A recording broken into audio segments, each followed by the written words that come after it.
Bismillahirrahmanirrahim. Assalamualaikum warahmatullahi wabarakatuh. Innal hamdalillah nahmaduhu wa nasta'inuhu wa nastaghfiruh wa na'udzu billahi min shururi anfusina wa min sayyiati a'malina. Man yahdihillahu fala mudilla lahu wa man yudlil fala hadiya lahu. Asyhadu an la ilaha illallah wahdahu la syarika lahu wa asyhadu anna Muhammadan abduhu wa rasuluh. Amma ba'd. Alhamdulillah, Bapak, Ibu-ibu, jamaah masjid Baitul Maqdis yang saya cintai karena Allah Subhanahu wa taala. Dalam kesempatan kali ini kita akan membahas atau melanjutkan kajian tentang yaitu Tibbun Nabawi atau kedokteran Arab klasik, ya, dengan tema bimbingan Nabi SAW dari terapi ketika disengat hewan, ya, ketika disengat hewan yang punya racun. Ya, sudah dibahas oleh Ibnu Qayyim rahimahullah dalam kitabnya Zadul Ma'ad fi Hadi Khairil Ibad, jilid yang keempat. Di antaranya judul yang beliau tulis, Faslun fi Hadi sallallahu alaihi wasallam fi Ruqyatil Ladiq bil Fatihah, yaitu petunjuk Nabi SAW dalam meruqyah hewan yang punya sengat dengan Al-Fatihah, sebagaimana diriwayatkan oleh Imam Bukhari, juga Imam Muslim dan yang selainnya, bahwasanya dari hadis Abu Sa'id Al-Khudri berkata, adapun lafaz dalam lafaz hadis ini adalah lafaz hadis yaitu Imam Muslim, ya. Berkata Abu Sa'id Al-Khudri, "Intalaqa nafarun min ashabi Nabi sallallahu alaihi wasallam fi safaratin safaruha hatta nazalu ala hayyin min ahya'il Arab." Bahwasanya waktu itu beberapa sahabat Nabi SAW melakukan satu perjalanan safar, sampailah mereka di satu kampung dari kampung Arab. Ya, ada yang mengatakan kampung Arab ini maksudnya kampung Arab. Kalau dibilang Arab atau A'rab, rata-rata itu orang-orang Badu.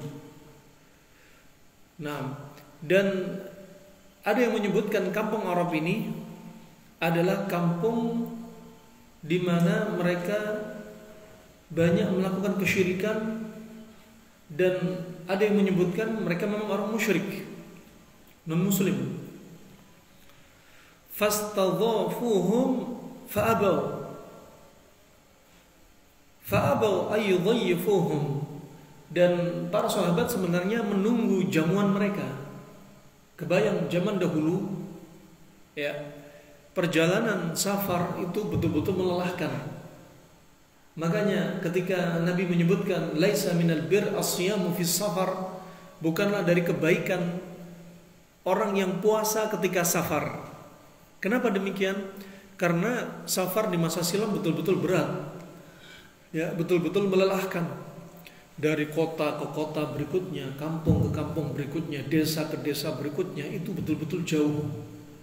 Belum panasnya, belum malamnya dinginnya, belum binatang buasnya dari hiena, ya, belum lagi qutta'ut tariq, ya, para perampok, ya, para pembegal, ya, belum lagi angin yang berhembus kadang membawa debu.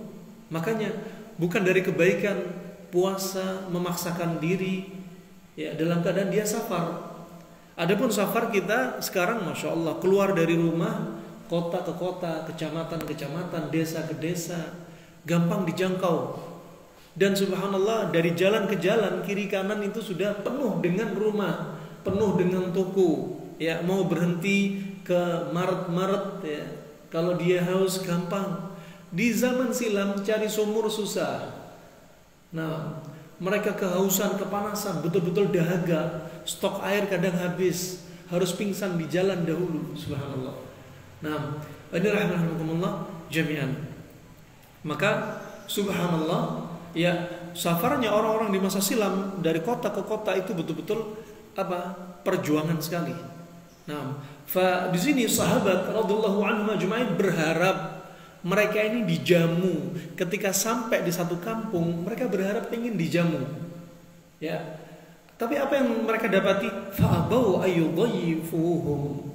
Tapi orang-orang Arab ini enggan untuk atau enggak mau untuk menyambut tamu-tamu perjalanan. Dan harusnya adatnya orang datang masuk kampung, silahkan ayo makan tempat kami. Inilah namanya apa? Al-Karam. Ya, orang yang mulia seperti ini. Tapi mereka datang pada kampung yang kampungnya orangnya bakhil. Ya, enggak mau menjamu tamu. Nah, padahal orang Arab itu terkenal dengan apa? Kekarimannya, mulianya mereka. Tapi ini orang kampung ini adalah kampung yang mereka ini bakhil. Ya, yang mereka ini bakhil. Kemudian apa? Faludigha sayyidi dzalikal hayy. Dan subhanallah, ya, kepala suku dari kampung ini sedang disengat kalajengking. Ya, sudah tersengat kalajengking nih. Ya, tersengat kalajengking. Nah, sehingga di sini dijadikan hikmah. Ya, dijadikan hikmah di sini. Ya, dengan disengatnya kalajengking, akhirnya para sahabat ini nanti akan dijamu. Ya, akan dijamu. Allah jadikan perantara dengan apa? Kepala sukunya disengat kalajengking, ya. Sehingga apa? Sahabat nanti akan dijamu. Allah jadikan perantara, pasukan Allah ya, bisa dijadikan pertolongan Allah dari apa? Dari beberapa sisi, dari beberapa sudut yang kita nggak sangka-sangka. Nah, dan subhanallah ketaatan kita itu bisa apa? Akan menjadi pasukan Allah Subhanahu wa taala. Jundun min junudillah. Semakin kita taat, ketika kita terhimpit, pertolongan Allah akan turun. Gara-gara apa? Ketaatan kita. Tetapi ketika seseorang berbuat syirik, berbuat maksiat, mengamalkan satu amalan enggak diridhai oleh Allah Subhanahu wa taala, mengamalkan satu amalan yang tidak diajarkan Nabi SAW dalam satu agama, gimana pertolongan Allah akan turun? Nah, ini sebagai apa? Di antaranya mental blocker. Ya, hati kita disumbat dengan apa?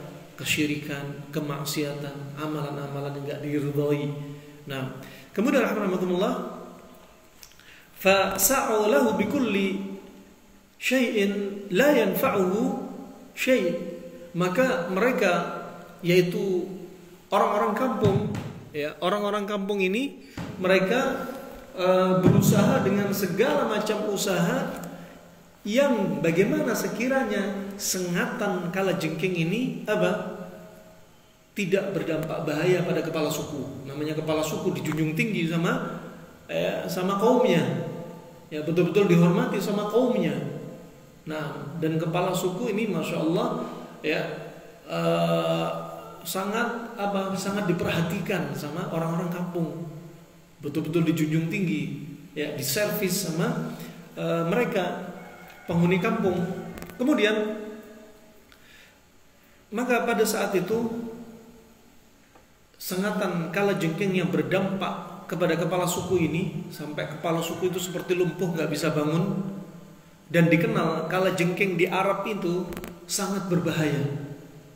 Ya, bahkan mereka mengatakan kalajengking di Arab yang bahaya bukan yang warna hitam, justru warnanya yang terang. Bukan seperti tempat kita yang warna hitam kebiruan, ya, sampai dikenal dengan birunya biru skorpion, ya.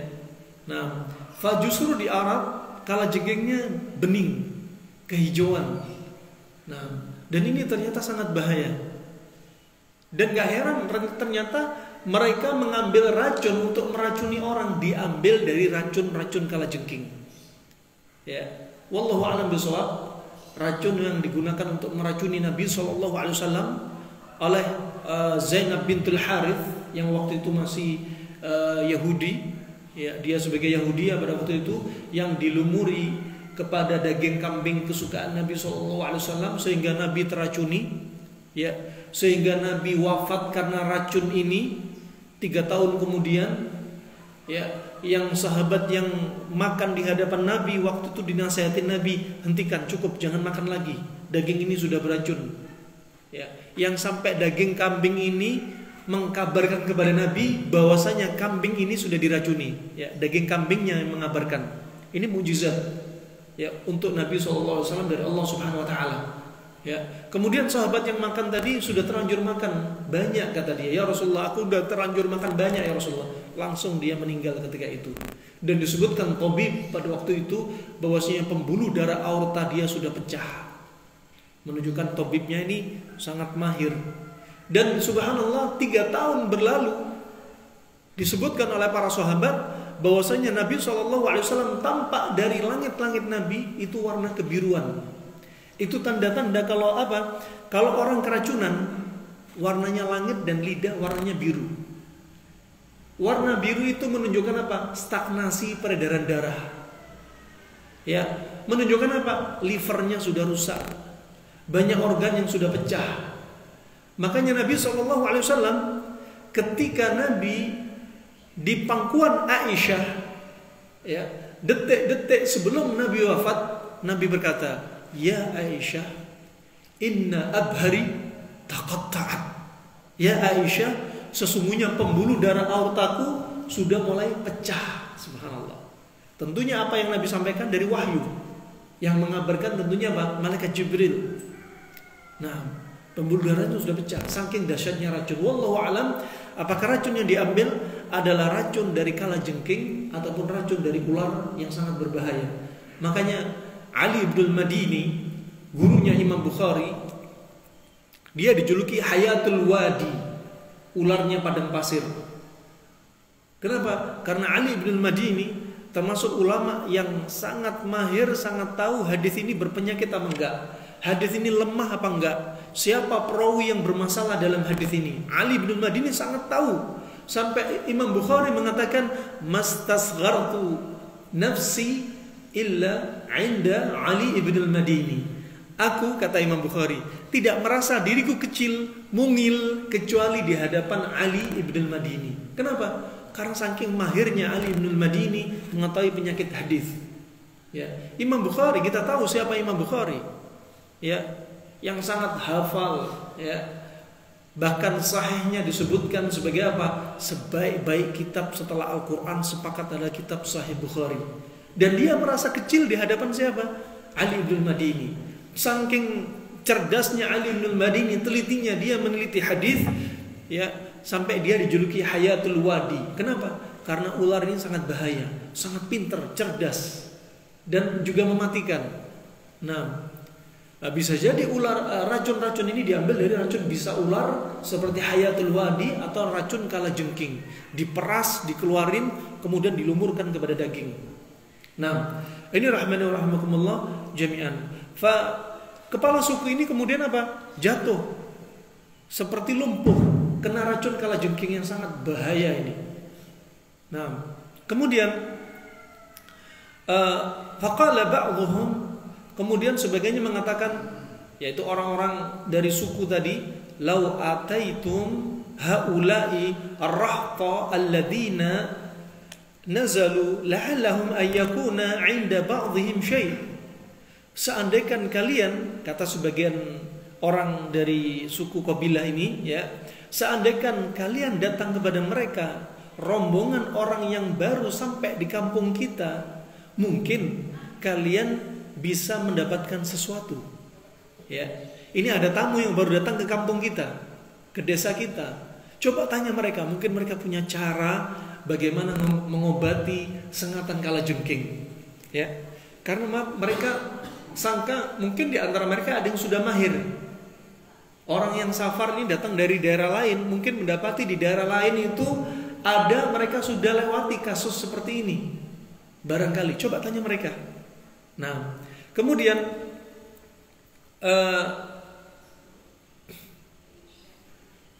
berikutnya, fahal inda ahadim minkum min syai'.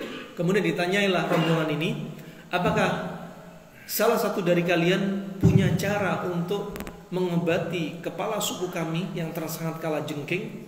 Ya. Kemudian berkata sebagian rombongan tersebut, ya, salah satu sahabat berkata, "Na'am, wallah inni la'arqi." Ya, kami punya cara. Demi Allah, saya akan meruqyah. Walakin istadhafnakum falam tudhayyifuna. Ya, tapi kami minta dijamu, kalian enggak menjamu kami. Kami baru datang, kalian enggak menjamu kami. Nah, kemudian kata beliau lanjut, sahabat ini, "Fama ana biraqin hatta taj'alu lana ju'lan." Saya tidak akan meruqyah kecuali jika kalian menjadikan bagi kami imbalan, ya, balasan, upah dari jerih payah kami yang akan meruqyah syekh kalian, kepala suku kalian.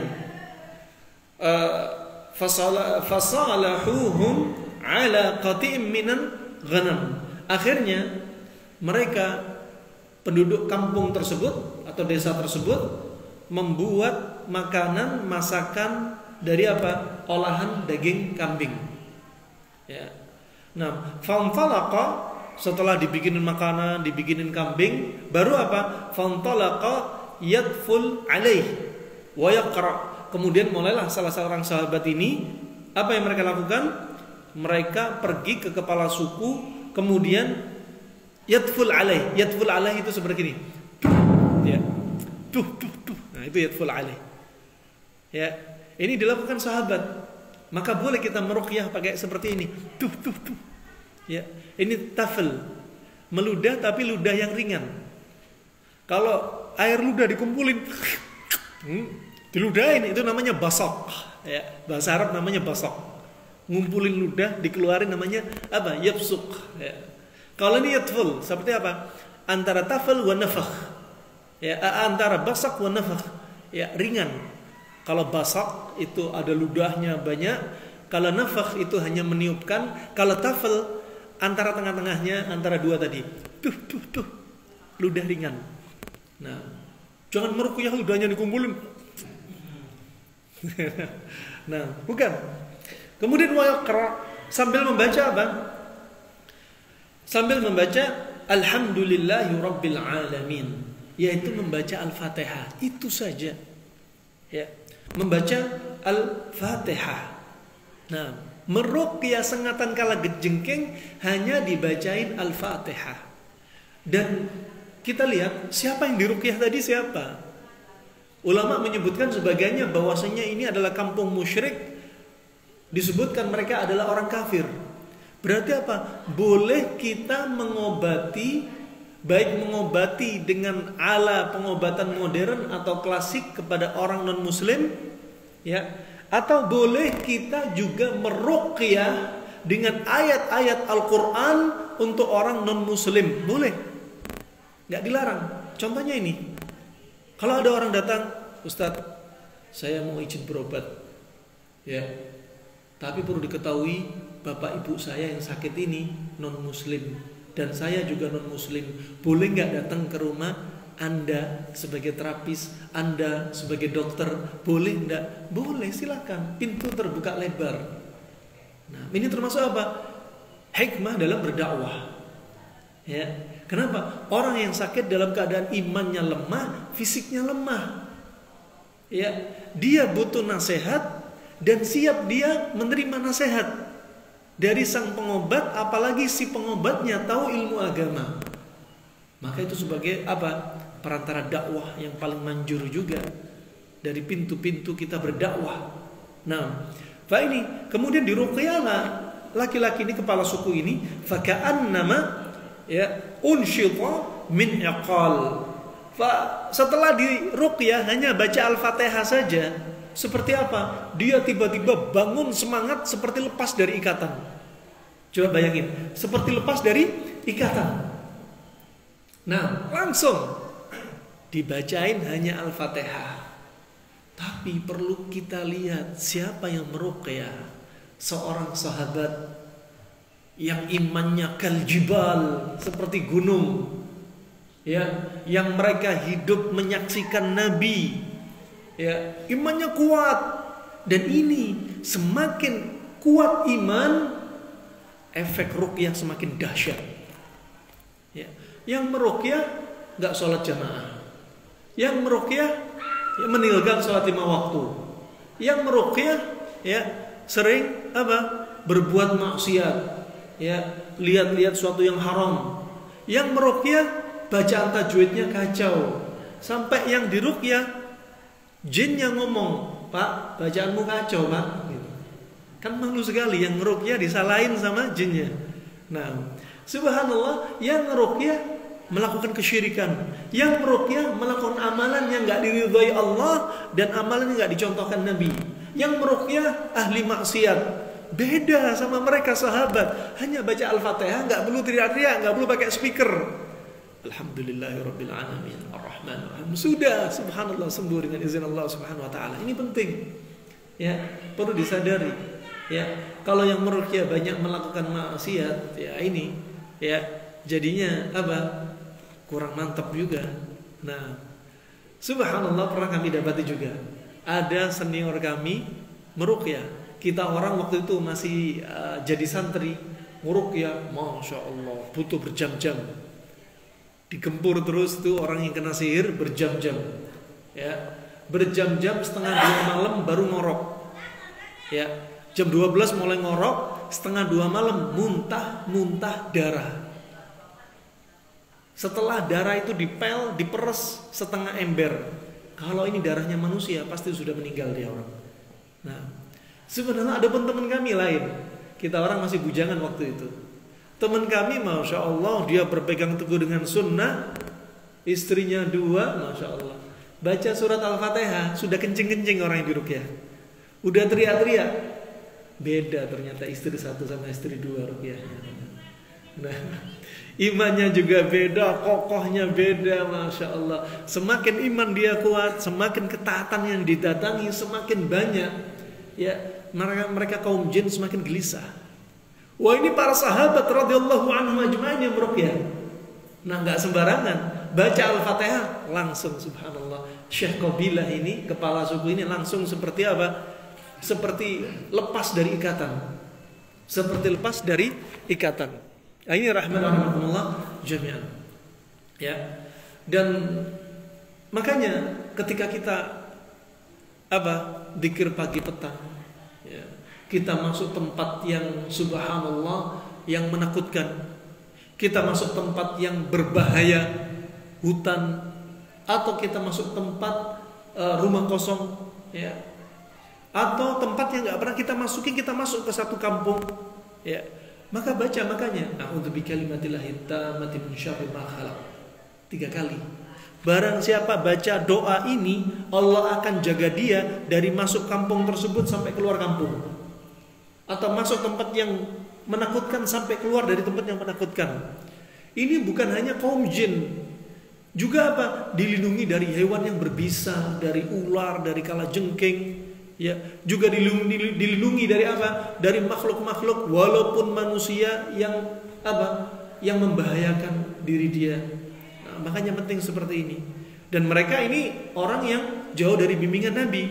Bahkan disebutkan oleh sebagian para ulama, kampung ini bisa jadi orangnya orang muslim tapi bakhil, kikir, pelit, dan gak menjamu para sahabat. Dan bisa jadi kampung ini kampung musyrik, non muslim, kafir, dan mereka ini kemudian diruqyah. Nah, ini rahmatullah jami'an. Kemudian setelah itu fantalaqa yamshi wa ma bihi qalabatun. Artinya sudah dia pergi seperti nggak ada apa-apa. Nah, qala fa'awfauhum ju'lahum salahuhum alaih. Kemudian apa? Dijadikanlah oleh mereka upah. Upah mereka apa tadi? Dimasakin yang enak dari daging kambing, ya, sebagaimana persyaratan tadi. Faqala ba'dhum iqtasimu. Kemudian sebagian para sahabat yang lainnya bagi-bagilah, ya. Bagi-bagilah. Faqala alladhi raqa. Kemudian berkatalah orang yang apa tadi? Meruqyah, la taf'alu hatta na'tiya Rasulullah sallallahu alaihi wasallam. Ya, jangan dilakukan, jangan dibagi-bagi dulu. Ya, jangan dibagi-bagi dulu sampai apa? Sampai kita datang kepada Nabi, ya. Apa hukumnya kita minta upah dari ruqyah, ya? Minta upah dari ruqyah, ya. Dari hewan tadi, daging tadi, masakan mereka ini sebelum dimakan, ya. Fadzakaru lahu alladhi kana fananzura ma ya'muruna, ya. Kemudian apa? Disebutkanlah kisah ini kepada Nabi SAW. Lalu kita tunggu apa kira-kira jawaban Nabi SAW dari apa yang sudah kita lakukan tadi, ya. Faqadimu ala Rasulillah SAW. Kemudian daging hasil upah masakan orang kampung tadi dihidangkan di hadapan Nabi SAW. Fadzakaru lahu dzalik. Disebutkan kemudian daging ini daging apa sih? Hasil apa? Nah, faqala wama yudrika annaha ruqyah. Kemudian Nabi berkata, ya, apa yang membuat kalian tahu? Kok tahu Al-Fatihah ini jadi ruqyah? Ya. Ini ijtihad sahabat meruqyah pakai Al-Fatihah. Nabi tanya, kok bisa tahu kalian? Tsumma qala, kemudian Nabi bersabda, qad asabtum iqsimu, ya, iqsimu wadribu li ma'akum sahman. Kata Rasulullah apa? Kalian telah benar meruqyah dengan Al-Fatihah, dan bagi-bagilah, ya, bagi-bagilah dan jadikan untukku bagian. Ya, artinya apa? Nabi juga minta jatah hasil masakan orang-orang kampung tadi. Ya, berarti di sini apa? Upah tadi boleh apa enggak? Boleh, karena Nabi ikut makan. Nabi berarti mengiyakan. Ya, disinilah sebagian ulama membolehkan, ya, madrasah atau tahfidz Al-Quran, pendidikan sekolah-sekolah agama, dan gurunya ngambil upah dari sekolah tersebut. Ini dalilnya boleh. Ini dalilnya boleh. Bukan berarti oh ini agama dijadikan bisnis. Enggak, ada hak di situ. Para ustadz punya hak, ya, nggak usah dikomeni. Nah, kenapa? Hak di sini diantara dalilnya. Karena apa? Ini pintu fitnah. Kadang ada ustadz, masya Allah, dikasih amplop, ya, masya Allah, ustadz ngajar di mana, nguruqyah di mana, dikasih duit. Ini Al-Quran dijadikan bisnis. Niatnya mereka awalnya bukan itu. Yang penting dakwah, mereka mengajarkan. Ada pun di situ ada upah yang masuk halal. Nah, upah yang masuk halal. Nah, ini diantara dalil apa? Ju'lan di sini. Upah yang mereka minta dari orang-orang kampung tadi ketika apa? Ketika mereka apa? Meruqyah. Ketika mereka meruqyah. Nah, wah, ini yang disebutkan oleh ulama diantara ijtihad mereka dari kisah ini. Kemudian juga Ibnu Qayyim menyebutkan, wa minal ma'lum anna ba'd al-kalam lahu khawas wa manafi'u mujarrabah. Nah, dan sebagaimana diketahui bahwasanya sebagian ucapan kalimat itu mempunyai apa? Kekhususan dan manfaat yang sudah teruji coba. Ya, yang sudah teruji coba. Misalkan ada ayat-ayat Al-Quran, semua ayat Al-Quran itu adalah ruqyah. Ya, makanya Nabi ketika mewasiatkan kepada para sahabat radhiyallahu anhum ajma'in, ya, irqi bi kitabillah. Ya, ruqyah Ruqyalah dengan kitabullah, yaitu apa? Dengan Al-Quran. Ya, ruqyalah dengan Al-Quran. Tetapi ada ayat-ayat yang sangat mujarrab. Ada ayat-ayat melalui uji coba itu sangat manjur untuk ruqyah. Ya. Seperti surat Al-Baqarah. Sangat manjur sekali. Sebagai apa? Screening bagi tubuh kita. Kalau ada motor di screening, ada mobil di screening, dilihat apa masalahnya. Radiator oke apa enggak? Ya, ini oke enggak? Tubuh kita sebagiannya mereka menjadikan ahli ruqyah untuk men-screening tubuh kita ada jinnya apa enggak, di antaranya dengan menggunakan apa? Baca surat Al-Baqarah sampai habis. Enggak ada keinginan Anda ke kamar mandi, wala keinginan makan, wala ingin telepon, enggak ada. 1,5 jam, 2 jam baca Al-Baqarah. Ya, sekali lagi cara ini enggak langsung diajarkan Nabi SAW. Tapi sebagian ahli ruqyah menggunakannya. Kenapa? Karena mujarrab, sudah teruji coba. Dan perkara ini enggak bisa dikatakan bid'ah. Kenapa? Karena perkara ruqyah itu luas. Sebagaimana hadis Auf bin Malik, la ba'sa birruqa ma lam yakun fihi syirk. Enggak apa-apa dengan cara kalian selama itu enggak ada unsur kesyirikan. Kenapa? Auf bin Malik dulu pernah meruqyah ketika belum masuk Islam, dia meruqyah pakai kata-kata yang baik. Padahal belum masuk Islam. Ruqyah mereka enggak pakai mantra, cuma kata-kata yang baik. Ayo keluar, kamu enggak layak untuk tinggal di tubuh ini. Ya, Allah akan mengusir diri kamu sudah termasuk zalim, misal. Ya, ini kata-kata yang baik. Ya, keluarlah wahai ruh yang jelek, keluar kamu. Ya, misal. Ini kata-kata yang baik. Tidak mengapa dengan ruqyah seperti ini selama enggak ada unsur kesyirikan. Apalagi diantaranya apa? Surat Al-Baqarah. Nabi sudah bersabda, inna syaitana la yadkhulu baitan yuqra'u fihi Al-Baqarah. Sesungguhnya setan gak akan masuk rumah yang di dalamnya dibaca surat Al-Baqarah. Nah, wah, ini screening tubuh kita, misalkan baca surat Al-Baqarah sampai habis. Nah, kalau sudah baca Al-Baqarah dibikin ngantuk-ngantuk, baca surat Al-Baqarah nguap-nguap, baca surat Al-Baqarah mata sudah kabur-kabur. Nah, baca surat Al-Baqarah sudah sendawa-sendawa. Baca surat Al-Baqarah permisi, kentut-kentut. Baca surat Al-Baqarah pingin rasanya ya dia itu cepat kabur dari bacaan ini. Sudah dibikin tidak kuat, gelisah. Ya, ini screening. Nah, silahkan. Nah, di antara surat Ali Imran juga, di antaranya surat-surat tertentu, ya Al-Jin misalkan. Ya, di antaranya Al-Falaq, An-Nas, Al-Fatihah, ayat kursi. Ayat-ayat ini mujarrab. Nah, mujarrab.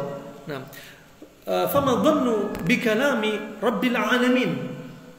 Kita dengan ucapan kata-kata tertentu saja, kata-kata yang baik, itu bisa untuk ruqyah.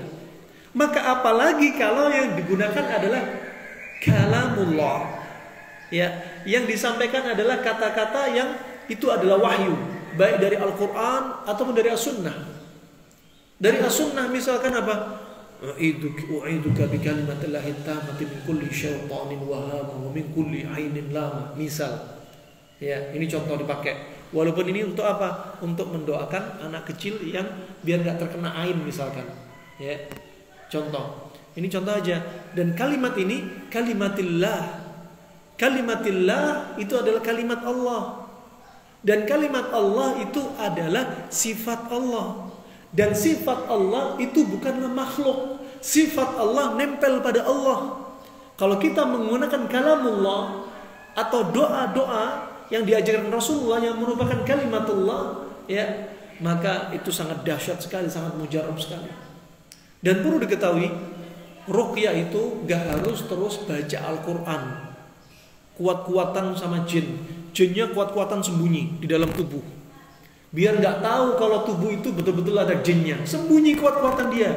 Yang baca juga kuat-kuatan. Masya Allah, sampai sejam dibaca ruqyah. Tapi apa? Yang di ruqyah masih ada mental blocker. Yang di ruqyah masih gak tobat dari maksiat. Yang di ruqyah suka foto-foto porno, video porno, akan candu, gak akan lepas dari candu sampai dia taubat. Di ruqyah gak ngefek. Kenapa? Karena ini tertutup hatinya, masih belum taubat. Telinga berusaha ditutupi sama syaitan biar dia gak denger biar dia apa? Ruqyahnya nggak berefek. Nah, itu yang perlu diperhatikan. Nah, dia Masya Allah masuk dari pintu diantaranya dendam. Kemarin kita ruqyah, seorang ibu dendam sama ibunya. Seorang wanita dendam sama ibunya karena ibunya memberikan hadiah kepada ipar dia. Ya, contoh, ini contoh saja. Ya, memberikan hadiah kepada iparnya atau memberikan misalkan hibah kepada iparnya, dan dia merasa itu harusnya saya nanti mau mendapatkan warisan. Misal, wah ini dendam sampai ibunya nggak disapa. Ini termasuk mental blocker. Kalau dia nggak taubat dari dendamnya dia di ruqyah, bisa jadi efek. Buka pintu taubat, ya, dendam dihilangkan, move on dari dendam, pendendam, amarah, penakut, jangan dipelihara, cepat lepas. Sedih berkepanjangan, cepat lepaskan. Nah, kenapa? Itu pintu masuk syaitan semua. Ya. Nah, juga maksiat-maksiat, kesyirikan, amalan-amalan yang tidak diajarkan Nabi. Itu pintu-pintu masuk. Mereka masuk celah, masuk ke dalam tubuh manusia. Sering ngelamun, ya, jauh dari zikir. Hati-hati, istri-istri Anda yang di rumah, Anda tinggal ke kantor, dia sendirian, sering ngelamun, gak zikir, bisa jadi saat itu dimasukin. Apalagi ketika haid dan nifas, akan dimasukin. Nasallallahu alaihi. Nah, ini harus kita tutup nih, celah-celah mereka masuk. Kemudian rahmatullah, Allah jadikan ini kalamullah ini sebagai apa? Syifa, bahkan syifa tam, bahkan pengobatan yang sempurna. Ya, jadi ada al-marid itu orangnya. Ya, orangnya seperti apa? Kenapa kok bisa terjadi seperti ini? Kita lihat. Ada juga al-marad. Al-marad itu jenis penyakitnya. Kemudian ada juga asyifa. Asyifa itu apa? Pengobatannya. Dengan cara apa diambil? Mau dengan cara ruqyah, mau dengan cara tibun nabawi, mau dengan cara apa? Itu perlu dilihat. Dan syifa cara ini adalah merupakan sebab. Dan yang keempat adalah asyafi. Asyafi adalah Asyafi adalah Allah. Maka gantungin hati kita sama Allah. Gak boleh gantungin hati kita kepada sebab. Sebabnya di antara siapa? Ahli ruqyah, gak boleh. Sebab di antaranya siapa? Herbalnya atau dokternya, gak boleh. Ya, gak boleh bergantung kepada hati, kepada sebab, gak boleh. Hati harus bergantung kepada Allah Subhanahu wa ta'ala. Kemudian rahmatullah, perlu difahami bahwasanya syifa, kalamullah termasuk syifa at-tam, dan ini termasuk apa? Isman nafi'ah. Al-ismah an-nafi'ah. Termasuk apa? Penjagaan yang paling atau sangat bermanfaat. Ya, wa nurul hadi. Dan dia adalah cahaya dari Allah sebagai pemberi petunjuk. Wa rahmah al-amah. Dan termasuk apa? Rahmah, kasih sayang yang menyeluruh. Ya, makanya ruqyah bisa untuk orang muslimnya atau non muslimnya. Ya. Dan Allah Subhanahu wa taala ya berfirman sebagaimana dalam surat Al-Isra ayat 82, wa nunazzilu minal qur'ani ma huwa shifa wa rahmatun lil mu'minin. Dan kami turunkan dari Al-Qur'an ini, min di sini bukan litab'id. Min di sini bukan dari sebagian, bukan, tapi semua Al-Qur'an itu adalah syifa. Ya, itu adalah syifa. Wa rahmatun lil mu'minin, dan rahmat bagi orang mukmin. Di sini syifa bukan hanya syifa dari gangguan jin, bahkan juga syifa dari masalah kesehatan, penyakit fisik, juga penyakit non medis. Coba bimbingan Nabi kalau Nabi sakit, dipegang daerah sakitnya. Bismillah, bismillah, bismillah. A'udzubillahi wa qudratihi min syarri ma ajidu wa hadir. A'udzubillahi wa qudratihi min syarri ma ajidu wa hadir, sampai 7 kali. Nah, ini kasus apa? Fisik. Ya, penyakit fisik, nyeri fisik, bukan nyeri non medis, bukan. Nah, bisa berarti Al-Qur'an itu untuk ruqyah bukan hanya pada kasus non medis. Wah, teman-teman yang sibuk dalam penelitian ruqyah, ajib. Ada di antaranya ibu-ibu kena kanker rahim, ada yang kanker tiroid. Di ruqyah 2 hari 2 malam digempur terus, di ruqyah, mereka giliran yang meruqyah. Subhanallah, kankernya sembuh total. Bayangin. Kenapa kita nggak pede dengan ruqyah? Ayat-ayat Al-Quran, Subhanallah, ada yang stroke diruqyah sampai sembuh. Ayat-ayat Al-Quran yang kita dengar ternyata punya daya kekuatan, diproses di otak, diproses di jantung. Subhanallah, ajib, memberikan roh tersendiri, semangat. Makanya kalau jantung ini sehat, tubuh ikut sehat. Sehat imannya juga sehat fisiknya. Idza salahat hadhil mudghah salaha jasadu kulluh wa idza fasadat hadhil mudghah fasada jasadu kulluh. Kalau hati, jantung ini baik, semuanya ikut baik, fisiknya baik, imannya baik. Kalau jantung ini rusak, semuanya ikut rusak. Subhanallah. Ya. Makanya apa? Bikin hati tenang. Ya. Ala bi dzikrillah tatma'innul qulub. Bukankah dengan zikir kepada Allah itu menenangkan hati? Bukankah dengan Al-Quran bikin hati tenang? Ya, lihat orang sakit tambah dikasih musik, tambah sakit. Orang kesurupan didengerin musik, tambah sakit. Nah, ini rahmatullah. Ya, hati kita tenang bukan karena dengar musik. Allah sudah sebutkan hati kita tenang kalau dengar apa? Zikrullah. Dan induk dari zikir adalah Al-Quran. Nah, demikian rahmatullah jami'an. Min di sini wa nunazzilu minal Qur'an bukannya min litab'id, tapi apa? Min li bayanil jins. Li bayanil jins, bahwasanya jinsul Qur'an. Ini semuanya adalah apa? Sebab dari kesembuhan. Ya, sebab dari kesembuhan. Kemudian Ibnu Qayyim mengatakan dengan Fatihatul Kitab ini, ya, fama dhannu bi Fatihatul Kitab allati lam yunzal fil Quran, ya, wala fi Taurah wala fil Injil wala fi Az-Zabur mithluha al-mutadammina li jami' ma'ani kitabillah al-mustamila ala dzikri usul asma'ir Rabb ta'ala wa majami'iha wa huwa Allah wa Rabb wa Rahman wa itsbatul ma'ad wa dzikru tauhidain, ya, tauhid ar-rububiyyah wa tauhid al-uluhiyyah, ya, dan seterusnya disebutkan bahwasanya gimana seandainya Al-Fatihah enggak turun pada Al-Qur'an, enggak turun pada Taurat, enggak turun pada Injil atau kitab apapun, Zabur enggak turun, ya, terus gimana? Nah, makanya Al-Fatihah yang turun pada Al-Quran ini kepada Nabi Muhammad SAW ini itu mukjizat kepada Nabi Muhammad SAW, dan disebutkan padanya yaitu apa? Usul asma'ir Rabb, pondasi, ya, dari apa? Nama Allah Subhanahu wa taala. Di situ coba Bismillahirrahmanirrahim. Bismillah, dengan nama Allah. Ya. Allah, kemudian Ar-Rabb. Ar-Rabb di situ berarti apa? Ada tauhid rububiyah. Ya, bismillah berarti apa? Ada tauhid asma wa sifat. Ar-Rahman Ar-Rahim termasuk nama dan sifat Allah Subhanahu wa taala. Allah Subhanahu wa taala. Bismillahirrahmanirrahim. Ya, alhamdulillahirabbil alamin. Alhamdulillahi rabb. Rabb, ya. Segala puji bagi Allah, Rabb. Dia Allah, ya, termasuk asma wa sifat, induknya adalah Allah, lafzul jalalah Allah ini, ya. Rabb itu termasuk apa? Tauhid rububiyah. Ada asma wa sifat, ada rububiyah. Nanti disebutkan apa berikutnya?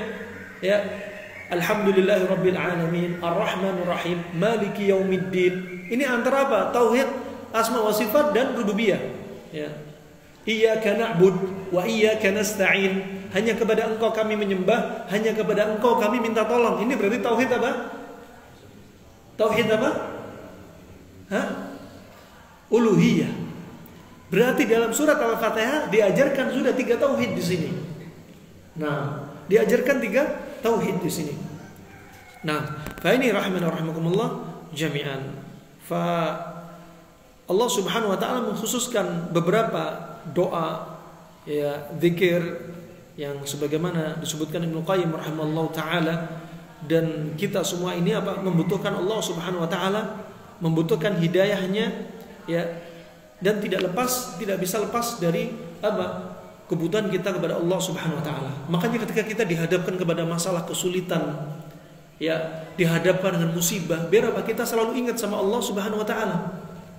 Biar jadi hamba yang selalu ingat sama Allah Subhanahu wa taala, enggak jadi hamba yang sombong, ujub dengan apa yang dimiliki dari dunia dia, padahal itu semua dari Allah Subhanahu wa taala, titipan Allah Subhanahu wa taala, milik Allah Subhanahu wa taala. Nah,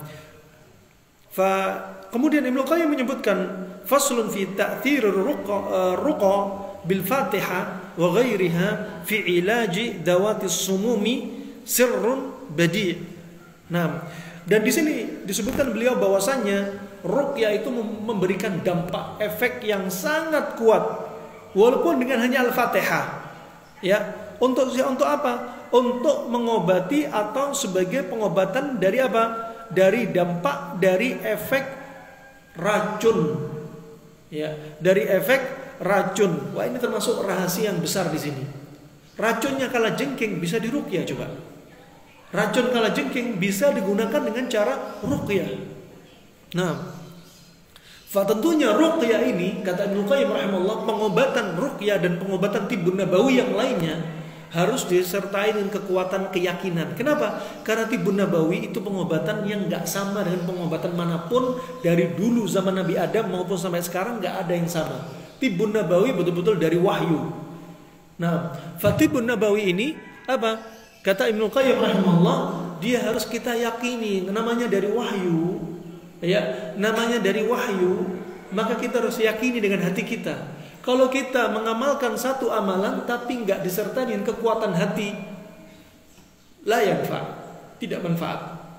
Ya, dan bisa jadi kesembuhan itu nggak turun. Kenapa? Karena lagi-lagi sebagai mental blocker. Ya, mental kita sudah tertutup. Kenapa tadi? Nggak yakin dengan tibbun nabawi. Sehingga apa?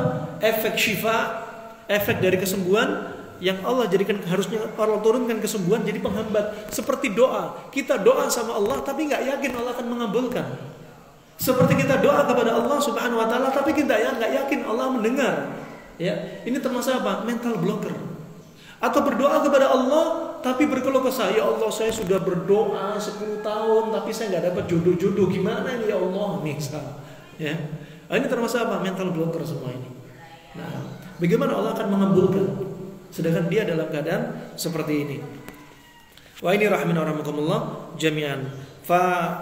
Ada hewan-hewan yang punya racun, ya. Hewan-hewan yang punya racun dengan apa? Dengan kaifiatnya, dengan prosesnya dan jiwanya yang buruk ini sangat berbahaya. Ya, dan itu senjata bagi kalajengking, senjata bagi ular yang berbisa. Kalajengking dan ular, mereka ini satu, punya dua keburukan. Keburukan yang pertama yaitu racun yang mereka miliki. Keburukan yang kedua apa? Jiwa mereka yang buruk. Kalajengking dan ular. Makanya Nabi bersabda, "Uqtulul hayyat." Bunuhlah oleh kalian ular-ular. Nabi perintah. Kenapa? Karena mereka adalah termasuk apa? Mereka yang nufusnya khabithah. Jiwa mereka jiwa buruk. Lantas kenapa Allah ciptakan mereka? Ya, Allah ciptakan mereka untuk fitnah bagi kita. Ya, untuk fitnah bagi kita. Nah, itu semua hikmah.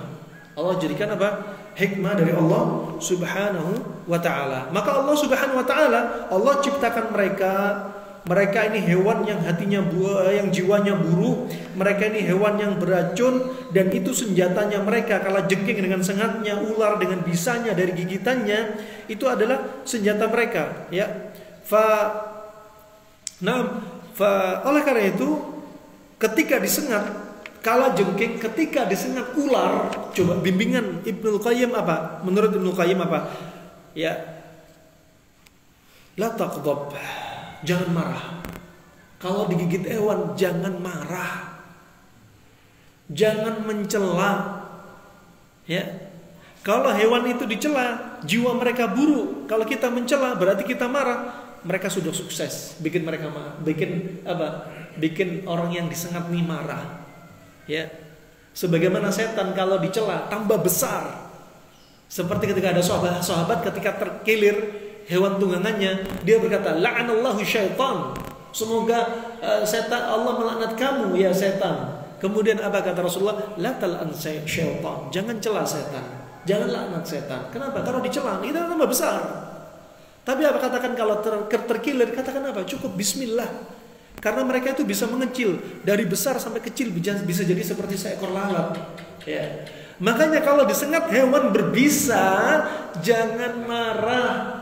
Hewan berbisa punya racun. Racun ini sifatnya panas. Kalau marah, maka tubuh tadi akan juga bersifat panas. Pembuluh darah semakin melebar, maka racun akan menyebar kemana-mana. Coba Ibnu Qayyim misalnya bahas seperti ini. Nah, ini yang disebutkan oleh Ibnu Qayyim rahimahullah ta'ala. Maka apa? Khara fiha as-sum. Maka racun akan semakin menyebar ketika apa? Dia semakin marah. Makanya ketika kena racun, diantaranya apa? Kita jangan banyak gerak. Kalau kita banyak gerak, racun semakin nyebar. Ya, kalau kita marah, ya banyak gerak dari fisik, dari psikis. Kalau kita marah, racun tambah nyebar lagi. Panas ketemu panas, tambah panas. Bisa jadi dia tambah lumpuh dan lain sebagainya. Naudzubillah, sallallahu afiyah. Ini berikutnya, Allah Subhanahu wa taala jadikan likulli da'in dawa. Ya. Allah Subhanahu wa taala jadikan likulli da'in dawa. Allah jadikan setiap penyakit itu ada obatnya, termasuk penyakit yang disebabkan racun ular dan racun kalajengking. Hewan yang berbisa. Allah jadikan apa? Obat. Ya. Walikulli syai'in did. Dan setiap sesuatu Allah jadikan lawannya, penetralnya. Makanya ada taubat, ada maksiat, ada taubat. Ya, ada maksiat, ada taubat. Ya, Allah jadikan surga, Allah jadikan neraka. Allah jadikan tauhid, Allah jadikan syirik. Allah jadikan sunnah, Allah jadikan bid'ah. Allah jadikan siang, Allah jadikan malam. Allah jadikan al-haq, Allah jadikan al-batil. Ya, Allah jadikan laki, wanita, ya, jantan, betina, ion positif, ion negatif, semua dijadikan did. Termasuk penyakit Allah jadikan obatnya. Sayap satu dari lalat ini bawa penyakit, satu sayap bawa obatnya. Ya, termasuk kalau ada racun, ada penetralnya. Nah, ini rahimahumullah jami'an. Juga termasuk jiwa orang yang meruqyah, ya, itu sangat berpengaruh sekali. Ya, maka di situ ada infial, ada tatkala ruqyah manjur nggak manjur ternyata juga terkait. Pertama, ruqyah itu hanya sebab. Ya, kesembuhan hanya milik Allah Subhanahu wa taala. Kemudian rahimahumullah jami'an. Kalau sudah kita ketemu obatnya, maka apa? Bari'a bidzillah, akan hilang dengan izin Allah Subhanahu wa taala. Termasuk obat dari obat maknawi yang enggak bisa kita pegang adalah dengan apa tadi? Meruqyah, Al-Fatihah. Ketika kena sengat, ya, meruqyah dengan Al-Fatihah. Ini enggak bisa dipegang, kita baca saja. Dan kita beriman. Ya, semakin kuat bacaan yang kita baca, yakin sama Allah Subhanahu wa taala, ini cara dan juga sunnah, maka semakin kuat proses ruqyah, dampak ruqyah tersebut. Ya, tentunya sebelum ruqyah dikondisikan dulu. Dia dianjurkan paling bagus afdalnya berwudu, kemudian dia dinasihati untuk bertobat dari semua maksiat, ya. Sehingga apa? Kekuatan ruqyah dari luar juga dalam dirinya juga muncul. Lain halnya kalau meruqyah dari luar tapi dirinya, jiwanya masih tertutup, nggak mau tobat. Ya, pernah saya coba meruqyah seorang wanita, subhanallah, wanita ini ketika diruqyah, apa kata dia? Pintunya, telinga ini seperti ditutup. Ayat Al-Quran dibiarin nggak terdengar. Ketika kita hentikan ruqyah, kita kasih tausiah, bertobat dari maksiat yang dia lakukan. Subhanallah, ruqyah langsung muntah setelah itu. Nah, ini mujarrab rahimahullah jami'an. Fa'inna ruqyah takhruj min qalbi ar-raqi wa hamihi. Nah, karena kata Ibnu Qayyim rahimahullah, ruqyah itu sebenarnya muncul dari apa? Dari hatinya ahli ruqyah, dari hatinya orang yang meruqyah, ya, dan dari mulutnya. Jadi bukan hanya meruqyah dari mulutnya saja, baca Al-Fatihah dari mulutnya saja, tapi bayangkan tafsir-tafsir surat Al-Fatihah, tauhid uluhiyah, rububiyah, keagungan Allah Subhanahu wa taala, tauhid kita kepada apa? Tentang uluhiyah Allah Subhanahu wa taala, sehingga kita jauhkan kesyirikan, wujud kesyirikan apapun. Ini dipraktekin dari mulut, dari hati dikeluarin. Kalau ahli ruqyah hanya dari mulut tapi hati ragu, maka enggak bermanfaat ruqyah dia. Ya, enggak dahsyat ruqyah dia. Kenapa? Karena juga terkait dengan obat ini dengan apa? Rohani. Ya, rohani. Ya, juga ketika dilakukan nafath, tafal, ya, dan isti'anah kepada Allah Subhanahu wa taala, ya, melalui apa? Rutuba wal hawa, dengan ludah tadi yang lembab, hawa juga, dan nafas juga, itu sangat berpengaruh. Ya, sangat berpengaruh. Makanya tadi ya sahabat melakukan apa? Baca Al-Fatihah sambil apa? Tafal. Itu berpengaruh sekali. Nah, memberikan dampak ternyata, ya, memberikan dampak, dan itu dilakukan sahabat, dan Nabi mengatakan apa? Asabta, apa yang kamu lakukan sudah benar. Bagi dagingnya kepada saya juga, kata Rasulullah sallallahu alaihi wasallam. Bil jumlah, jiwanya roki yang bersih, jiwanya orang yang meruqyah yang bersih, imannya yang kuat, ya, itu apa? Berhadapan dengan jiwa yang buruk. Dari jiwa apa? Jiwa dari gigitan hewan tadi, racun hewan tadi, dari ular atau kalajengking, ya, juga termasuk dari jin yang masuk di dalam tubuhnya, itu berhadapan-hadapan seperti orang mau perang. Ini pasukan Allah siap bawa pedang, ini pasukan setan. Ya. Nah, maka pasukan Allah tentunya apa? Wali Allah ini hatinya harus bersih. Jangan dipenuhi dengan kesyirikan, jangan dipenuhi dengan kebencian, dendam, jangan dipenuhi dengan hasad, ya, dipenuhi dengan iman, maka itu pasukan Allah Subhanahu wa taala, hakikat wali Allah yang melawan wali syaitan. Ini rahimahumullah jami'an. Kemudian kata Ibnu Qayyim rahimahullahu taala,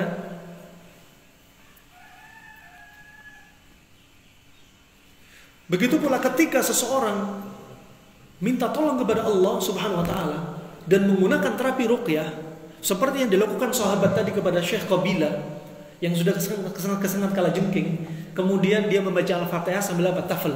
Tuh. Ya. Kemudian Ibnu Qayyim menyebutkan kedudukan ketika dia minta tolong sama Allah Subhanahu wa taala dan dia menghembuskan nafasnya. Ya, atau tafal. Tuh. Seperti apa? Seperti kondisi apa? Dia ini, ya, seperti bagi lawannya, bagi musuh, bagi setan, kita ini juga punya bisa, tapi bisa yang kita punya, racun yang kita punya adalah racun untuk membunuh para syaitan. Seperti kedudukan mereka. Mereka punya racun, tapi kita apa? Pakai nafas, itu minta tolong sama Allah. Bukan seperti racun mereka, tapi kedudukannya seperti yang mereka melempar racun, kita melawan penetralnya.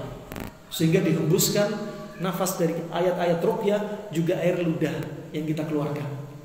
Nah, ini rahimahumullah jami'an dahsyatnya. Jadi apa? Rahasia ruqyah. Rahasia ruqyah ketika apa? Tersengat kalajengking dari apa? Arwah at-tabi'ah al-khabithah. Dari roh-roh yang apa? Tabiatnya mereka jelek, seperti ular, juga seperti kalajengking, juga seperti yang dilakukan oleh para dukun-dukun, tukang sihir yang mereka menyerang ahlul iman, ya. Makanya Allah Subhanahu wa taala berfirman, "Wa min syarri naffatsati fil 'uqad." Ya, dan dari jeleknya nafas-nafas yang dihembuskan di bukhul-bukhul tali ikatan sihir. Makanya tukang sihir menjelang waktu fajar dia melakukan sihir. Sihir dinamakan sihir. Kenapa? Sihir itu nggak nampak. Dan sihir seringnya dilakukan di waktu sahur. Sihir sahur. Di waktu sahur dihembuskan. Ya. Maka dari itu apa? Orang yang meruqyah juga menghembuskan, tapi menghembuskan lawan dari apa? Dari nafasnya para tukang sihir dan para jin. Ya, dan hewan-hewan yang beracun. Ya, maka ruqyah ini adalah lawannya, ya, lawannya. Maka dari itu orang yang kena sihir jangan marah. Siapa yang menyihir saya, marah-marah. Kenapa Allah memilih saya untuk saya menjadi orang yang tersihir? Jangan marah. Nasallallahu alaihi wasallam. Semoga Allah jaga kita semua dari sihir. Nah, kenapa? Karena akan semakin memperparah. Darah semakin lebar, jadi pemarah. Ya sudah, tambah nyangkol itu jin, tambah senang sama tubuh, tambah jadi inang dan media untuk tinggalnya jin. Demikian racun ular, racun kalajengking. Kalau kita semakin marah, maka racun itu akan semakin masuk darah. Kenapa? Pembuluh darah semakin lebar ketika kita marah. Dan marah sifatnya panas, pembuluh darah tambah panas, racun sifatnya panas, tambah jadilah efek dari racun tersebut. Seperti pingsan, seperti ada yang sampai meninggal. Ya. Ini rahmanahumullah jami'an. Terakhir sebelum kita tutup, adapun bimbingan Nabi SAW ketika disengat kalajengking. Kalau tadi disengat kalajengking, ya, tapi ada terapi maknawi. Terapi maknawinya apa? Ruqyah Al-Fatihah. Di sini kemudian ada terapi hissi, ada terapi yang bisa dipegang. Dan terapi ini sangat ilmiah dan masuk akal. Ya, sampai kedokteran manapun membetulkan cara yang diajarkan Nabi ini. Ya. Lanjut Ibnu Qayyim apa? Faslun fi hadi sallallahu alaihi wasallam fi ilaji ladghati al-aqrab birruqyah. Ya, petunjuk Nabi sallallahu alaihi wasallam untuk mengobati sengatan kalajengking dengan ruqyah. Dengan ruqyah, juga dengan cara yang bisa dipegang. Ya, datang dari Ibnu Abi Syaibah dalam musnadnya, ya, hadis ini dengan sanad yang hasan, ya, diriwayatkan juga oleh Ibnu Majah, Al-Baihaqi, juga yang berikutnya juga diriwayatkan diantaranya oleh Al-Ajluni, ya. Alhasil sanadnya hasan, ya, dari hadis Abdullah bin Mas'ud. Tadi juga hadis dari siapa? Kalau tadi Abu Sa'id Al-Khudri, kalau sekarang Abdullah bin Mas'ud qala baina Rasulullah sallallahu alaihi wasallam yusalli. Rasulullah itu sedang berada dalam apa? Antara salat. Ya, id sajada, ketika Nabi sujud, faladaghathu aqrabun fi usbu'ih. Maka Nabi sallallahu alaihi wasallam disengat kalajengking di jempol kakinya. Ya. Ini dohirnya jempol kaki, ya. Lagi sujud yang dohir, kalau jempol tangan kelihatan di mana kalajengking, tapi ini nggak disebutkan kaki, tapi dohirnya kaki. Fansarafa Rasulullah sallallahu alaihi wasallam. Kemudian saking sakitnya sengatan tersebut, Nabi keluar dari sholat. Ini dalil diantaranya boleh kita membatalkan sholat kita. Boleh. Ketika ada hajat. Daripada sholat tidak khusyuk karena rasa sakit, mending keluar dari sholat. Ya. Karena sengatannya bahaya sekali. Racun bisa menyebar, bisa membahayakan Nabi. Jadi Nabi mending keluar daripada sholat tidak khusyuk dan daripada racun nyebar kemana-mana. Nabi menghentikan sholatnya. Waqal, kemudian apa? Nabi berkata, la'anallahu al-aqrab ma tada' nabiyan wala ghairuh. Nabi di sini apa? Melaknat kalajengking. Terlaknatlah kalajengking. Ya, yang dia tidak membiarkan seorang nabi atau selain nabi. Dalam riwayat musallian al ghair musalli, tidak membiarkan orang sholat ataupun tidak sholat untuk disengat. Ya. Dan asal hukumnya melaknat nggak boleh. Dan laknat itu diperbolehkan kalau datang dalil yang menjelaskan boleh. Ya, seperti melaknat iblis boleh.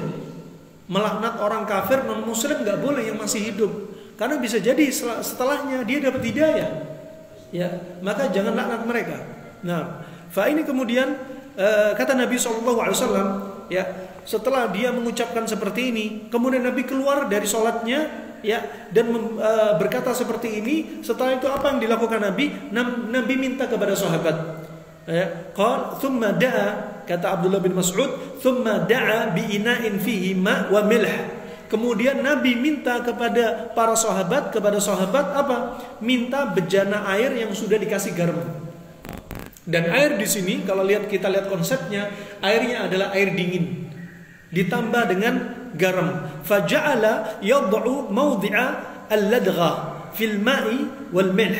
Kemudian Nabi meletakkan, ya, air dingin dan garam tadi diletakkan di tempat apa? Gigitan atau sengatan kalajengking. Subhanallah, dibahas oleh Ibnu Qayyim, juga dibahas oleh kedokteran modern zaman sekarang. Apa diantaranya? Sengat kalajengking kira sifatnya panas apa dingin? Panas. Makanya Nabi minta air dingin untuk mendinginkan panasnya racun kalajengking. Kedua, racun tadi merupakan serum protein masuk ke dalam tubuhnya Nabi, jempolnya Nabi. Kemudian Nabi merendam, jempolnya direndam di air sama garam tadi. Ya, racun yang masuk sifatnya serum tadi, serum itu seperti air, serum protein. Maka garam tadi untuk mengikat serum protein yang sudah masuk untuk dikeluarin. Sebagaimana ma'ruf, ya, orang ahli kimia menyebutkan NaCl plus H2O. NaCl itu garamnya, H2O itu serum proteinnya, jadinya NaOH terikat. Jadi keluarlah racun tadi. Coba. Padahal Nabi gak belajar ilmu kimia, tapi Nabi langsung apa yang dilakukan Nabi? Tentunya dari wahyu. Nah, kemudian ini termasuk sebab hissi, sebab yang bisa dipegang. Kalau kena racun nih, pakai cara ini, ya, biar racun nggak tambah masuk, nggak tambah nyebar. Bukan kena gigitan kalajengking dikasih oli bekas. Kena gigitan kalajengking dikasih odol, pasta gigi. Kena gigitan kalajengking, masya Allah macam-macam dikasih. Nih pakai cara Nabi seperti ini. Setelah itu apa? Nabi memegang daerah tersebut ya, dan Nabi meruqyah qul huwallahu ahad. Kemudian qul a'udzu birabbil falaq. Kemudian qul a'udzu birabbin nas, sampai rasa nyerinya hilang. Diruqyah berarti bisa menghilangkan rasa nyeri, bisa menghilangkan efek racun yang menyakitkan ya, dengan cara ruqyah yang seperti ini. Nah, dengan cara ruqyah yang seperti ini. Barakallahu fikum. Ini rahmanakumullah jami'an. Ini termasuk padanya kata Ibnu Qayyim termasuk dawa murakkab minal amrain. Termasuk pengobatan yang langsung tersusun terkandung dua unsur. Unsur apa? Tabi'i wal ilahi. Tabi'i apa? Dengan cara kompres air dingin dan garam tadi. Ilahi apa? Dengan ruqyah. Dua unsur tergabung dalam apa yang dilakukan Nabi Sallallahu Alaihi Wasallam. Maka ini yang kita sebutkan. Kemudian subhanallah, adapun pengobatan klasik, subhanallah, tradisional, saya pernah dapati ya, ketika ada orang yang tersengat atau tergigit ular, bisa ular yang nyebar, mereka ada pengobatan klasik dua cara. Pertama, kalau ada ular sudah gigit orang yang lainnya untuk apa? Ngejar ular ini, dipotong ekornya, kemudian ekornya ditempelin di luka gigitan. Itu penawarnya. Ya, makanya ular kalau sakit dia nggak makan, tapi dia melilit ekornya sendiri yang dimakan. Kenapa? Penawarnya dia ada di ekornya. Kami tanyakan kepada para ulama, boleh nggak cara seperti ini? Ekor ular yang tadi gigit kita potong ekornya kalau kena ularnya ya. Kemudian kita letakkan di bekas gigitannya. Kemudian kata para ulama, apa kata syekh yang kami tanya, dia mengatakan ini haram. Kenapa? Karena darah ular akan masuk ke dalam tubuh kita, nggak boleh. Kemudian cara yang kedua, mereka menggunakan dubur katak. Masya Allah, ternyata sudah pakai uji coba. Katak adalah makanan ular, ya, rantai makanan. Katak adalah makanan ular. Dan subhanallah ajib, katak ini ternyata jadi penawar gigitan ular. Ya, subhanallah, ada yang kena, tetangga kami kena gigit ular hijau. Ular hijau, ular mematikan di tempat kita. Ya, sampai perutnya sudah besar, disuntik sabu, bukan sabu-sabu, sabu, serum anti bisa ular. Tidak kunjung sembuh. 2 hari di rumah sakit nggak sembuh-sembuh, perutnya tambah besar, livernya sudah keracunan. Subhanallah, dibawain 7 ekor katak. Ini cara mujarrab. Ya. 7 ekor katak ini diletakkan di bekas gigitan ular. Padahal 2 hari lalu digigit. Diletakkan, dan kataknya ini pakai katak, kalau kita bilang kodok kintel. Katak yang tebel. Itu ya, Pak Aris tahu kodok kintel? Yang warna hijau tebel tuh. Diletakkan duburnya, katak diletakkan di bekas gigitan. Katak hitungan detik langsung mati. Diletakkan lagi, mati. Ternyata dia duburnya ngisep racun walaupun sudah 2 hari. Subhanallah, ajib. Cara ini cara yang mujarrab, teruji coba, nggak terlarang, boleh dalam syariat. Aslinya ya, membunuh katak itu nggak boleh. Katak termasuk hewan yang nggak boleh dibunuh. Hewan yang nggak boleh dibunuh berarti makan boleh nggak? Makan katak boleh nggak? Itu kaidah. Hewan yang nggak boleh dibunuh berarti nggak boleh dimakan. Kaidah. Kenapa? Kalau dimakan mesti mati. Walaupun katanya hidup, dimakan mati juga di perut. Makanya nggak boleh konsumsi katak. Ya. Tapi ini kami tanyakan juga kepada Syekh, apakah boleh kita pakai terapi katak? Kenapa? Karena kita akan bunuh katak. Kalau ngisep ularnya, bisa ular tadi.